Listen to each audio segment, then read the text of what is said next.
যুক্তরাষ্ট্র আগুন নিয়ে খেলছে চীনের কঠোর হুঁশিয়ারি। এদিকে মার্কিন F-18 যুদ্ধবিমান আমরাই গুলি করে ভূপাতিত করেছি বলছে ইয়েমেন।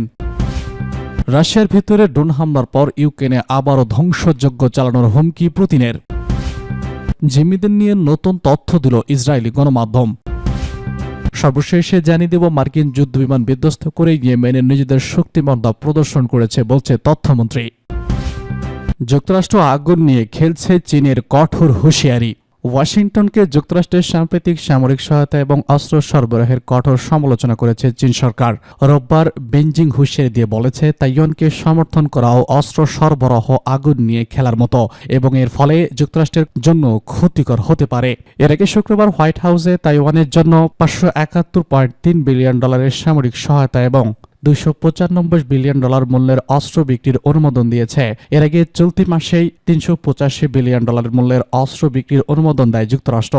গ্লোবাল টাইমসের প্রতিবেদন অনুযায়ী চীনের পররাষ্ট্র মন্ত্রণালয় জানিয়েছে যুক্তরাষ্ট্র 1 চীন নীতি এবং 3টি চীন যুক্তরাষ্ট্র যৌথ বিবৃতি লঙ্ঘন করছে। চীনা পররাষ্ট্র মন্ত্রণালয়ের মুখপাত্র বলেছেন তাইওয়ানকে অস্ত্র দিয়ে স্বাধীনতায় সাহায্য করার আগুন নিয়ে খেলার সমান এবং এতে যুক্তরাষ্ট্রই পুড়ে যাবে। দেশটির পররাষ্ট্র মন্ত্রণালয় আলো বলেছে তাইওয়ান প্রশ্নকে চীনকে আটকে রাখা হাতিয়ার হিসেবে ব্যবহার করা ব্যর্থ হতে বাধ্য। একই সাথে বেইজিং ওয়াশিংটনকে অবিলম্বে অস্ত্র সরবরাহ বন্ধ রাখার আহ্বান জানিয়েছে। দেশটি অভিযোগ করে বলেছে যুক্তরাষ্ট্রের এই ধরনের পদক্ষেপ তাইওয়ান প্রণালীর শান্তি ও স্থিতিশীলতা বিঘ্ন করছে। চীনা মুখপাত্র বলেছেন জাতীয় সার্বভৌমত্ব, নিরাপত্তা এবং আঞ্চলিক অখণ্ডতা দৃঢ়ভাবে রক্ষা করতে আমরা প্রয়োজনীয় সব পদক্ষেপ নিব।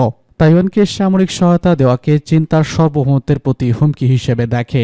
অন্যদিকে যুক্তরাষ্ট্র তাইওয়ানের প্রতিরক্ষা সক্ষমতা বাড়ানোর পক্ষে যুক্তি দেখায়। তাইওয়ান ইস্যুতে চীন এবং যুক্তরাষ্ট্রের মধ্যে উত্তেজনা ক্রমশ বৃদ্ধি পাচ্ছে। তাইওয়ান প্রণালীতে ক্রমবর্ধমান মার্কিন সামরিক উপস্থিতি এবং অস্ত্র বিক্রির ঘটনাগুলো এই অঞ্চলে আরও জটিল পরিস্থিতি সৃষ্টি করতে পারে বলেই মনে করছে বিশ্লেষকরা।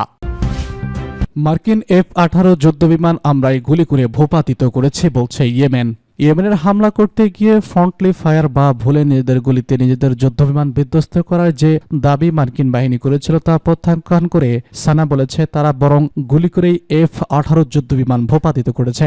ইয়েমেনের সশস্ত্র বাহিনীর মুখপাত্র ব্রিগেডিয়ার জেনারেল ইয়াইয়া সারি গতকাল এক বিবৃতিতে বলেছে তারা লোহিত সাগরে একটি মার্কিন বিমানবাহী রণতরীতে আক্রমণ করে ইয়েমেনে আগ্রাসী হামলা চালানোর একটি যৌথ ইঙ্গো মার্কিন প্রচেষ্টা নস্যাৎ করে দিয়েছেন।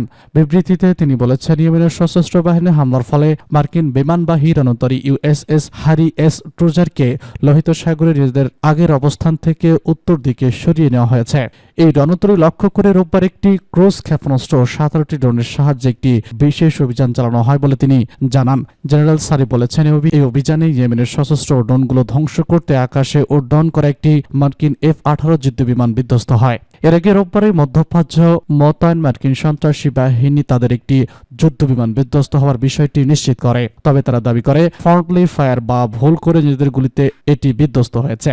মার্কিন বাহিনী এক বিবৃতিতে দাবি করেছে USS হ্যারি এস ট্রুজার নৌবহরে অন্যতম রণতরী USS গেরিবাক থেকে ভুলে F-18 যুদ্ধবিমানটিকে গুলি করা হয়েছিল। রাশিয়ার ভিতরে ড্রোন হামলার পর ইউক্রেনে আবারও ধ্বংসযজ্ঞ চালানোর হুমকি পুতিনের। রাশিয়ার কারাজ শহরে ড্রোন হামলার পর ইউক্রেনে আরও বেশি ধ্বংসযজ্ঞ চালানোর হুমকি দিয়েছেন রুশ প্রেসিডেন্ট ভ্লাদিমির পুতিন। গতকাল শনিবার মধ্য রাশিয়ার এই শহরে ব্যাপক ড্রোন হামলা চালানো হয়।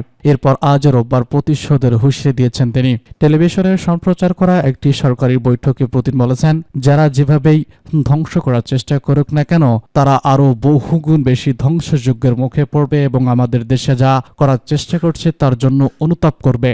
শনিবার ড্রোন হামলাটি চালানো হয় কাজানের একটি অভিজাত আবাসিক এলাকায়। রুশের সামাজিক যোগাযোগ মাধ্যমে প্রকাশিত ভিডিওতে দেখা গেছে একটি বহুতল ভবনে আগুন আনে বেশ কয়েকটি ড্রোন। এরপর সেখানে আগুনের বড় কুঞ্জলি দেখা যায়। তবে এই হামলায় কেউ হতাহত হয়েছে কিনা তা জানা যায়নি। কাজান শহরের দূরত্ব রাশিয়া ইউক্রেন যুদ্ধক্ষেত্র থেকে 1000 কিলোমিটারের বেশি। প্রায় 3 বছর ধরে চলছে এই যুদ্ধ। তবে সম্প্রতি রাশিয়া বিভিন্ন অঞ্চলে আকাশপথে হামলা বেড়েছে। কাজান তার সর্বশেষ উদাহরণ, যদিও হামলায় জড়িত থাকার বিষয়ে কোনো মন্তব্য করেনি ইউক্রেন। এর আগে রাশিয়া ভূখণ্ডে ইউক্রেনের হামলার জবাবে দেশটির রাজধানী কিয়েভ হাইপারসনিক ক্ষেপণাস্ত্র ছোড়ার হুমকি দিয়েছিলেন পুতিন। এছাড়া পশ্চিমাদের দেওয়া ক্ষেপণাস্ত্র দিয়ে রুশ বিমান ঘাঁটি ও অস্ত্রের কারখানায় হামলার জবাবে বিগত সপ্তাহগুলোয় ইউক্রেন জ্বালানি স্থাপনায় হামলা চালানো হয়েছে বলে দাবি করেছে রাশিয়ার প্রতিরক্ষা মন্ত্রণালয়। জিম্মিদের নিয়ে নতুন তথ্য দিল ইসরায়েলি গণমাধ্যম। ফিলিস্তিনের অবরুদ্ধ গাজা উপত্যকায় 1 বছরের বেশি সময় ধরে হামলা চালিয়ে আসছে ইসরায়েল। দেশটির এই হামলায় গাজা উপত্যকায় ইসরায়েলি জিম্মিদের অনেক মৃত্যুবরণ করেছেন। এরই মধ্যে জিম্মিদের নিয়ে নতুন তথ্য জানিয়েছে ফিলিস্তিনের স্বাধীনতাকামীদের সংগঠন হামাস। সোমবার ইসরায়েলি গণমাধ্যম টাইম অব ইসরায়েলের বরাতে আল জাজিরা এই সংক্রান্ত একটি প্রতিবেদন প্রকাশ করেছে। ইসরায়েলের এক কর্মকর্তার বরাতে প্রতিবেদনে বলা হয়েছে, হামাস জানিয়েছে গাজায় বেশ কয়েকজন জিম্মি জীবিত রয়েছেন, তবে তাদের জীবন সংখ্যায় রয়েছে। ইসরায়েলের সঙ্গে যুদ্ধবিরতি ও বিনিময় আলোচনার মধ্যে এমন তথ্য জানিয়েছে গোষ্ঠীটি। দেশটির এই কর্মকর্তা জানান, বেশিরভাগ জিম্মি কোথায় রয়েছেন তা ইসরায়েল জানে। জীবিত জিম্মিদের সবার তালিকা হামাস জানিয়েছে কিনা তা তিনি জানতে অস্বীকার করেছেন। তিনি বলেছেন, চুক্তির আওতায় ইসরায়েল যুদ্ধ সমাপ্তির দাবি মানছে না, তবে দীর্ঘ যুদ্ধের বিষয়ে আলোচনা চলছে। টাইম অব ইসরায়েল জানিয়েছে, হামাস ও ইসরায়েলের মধ্যকার সম্ভাব্য যুদ্ধবিরতির প্রথম ধাপে গাজায় আটকে থাকা শিশু, 5 জন নারী সেনা এবং বয়স্ক অসুস্থদের মুক্তি দেবে। অন্যদিকে 250 ফিলিস্তিনিকে মুক্তি দেবে ইসরায়েল। প্রতিবেদনে প্রথম দফায় সামরিক বাহিনীতে কাজে করা নারী জিম্মিদেরও অন্তর্ভুক্ত করা হবে কিনা তা জানানো যায়নি। ধারণা করা হচ্ছে তাদের সহ বয়স্ক এবং অসুস্থ জিম্মিদের এই তালিকায় অন্তর্ভুক্ত করা হবে। প্রতিবেদনে বলা হয়েছে, ইসরায়েলের প্রথম দফায় 34 জিম্মিকে মুক্তির অনুমোদন করেছে। এসব জিম্মিদের মধ্যে 11 জন সেনা রয়েছে। সব বিবেচনায় তাদের মুক্তির ব্যাপারে প্রাথমিকভাবে সম্মত হয়েছে হামাস। ইসরায়েলি সামরিক বাহিনীর অনুসারে গাজায় গত 1 সেপ্টেম্বর পর্যন্ত প্রায় 101 জন জিম্মি রয়েছে। তবে জিম্মিদের শুরুতে হামাস জানায় তাদের মধ্যে অন্তত 33 জিম্মি নিহত হয়েছেন। মার্কিন যুদ্ধবিমান বিধ্বস্ত করে ইয়েমেনের নিজেদের শক্তিমত্তা প্রদর্শন করেছে বলছে পররাষ্ট্রমন্ত্রী।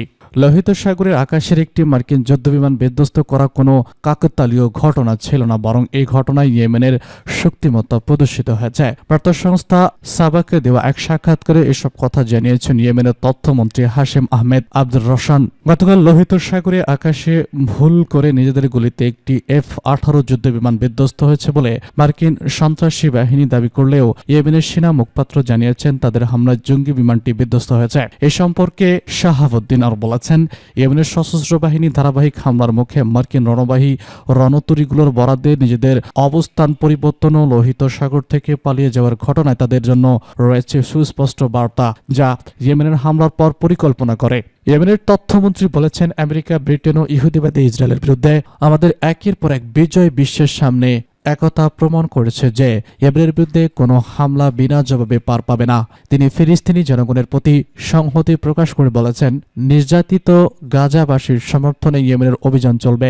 শরাফুদ্দিন বলেছেন, আমেরিকাকে কথা মাথায় রাখতে হবে যে গাজায় ইসরায়েলি আগ্রাসন বন্ধ করে এই উপত্যকার উপর থেকে নিষেধাজ্ঞা প্রত্যাহার না করা পর্যন্ত ইয়েমেনের অভিযান বন্ধ হবে না।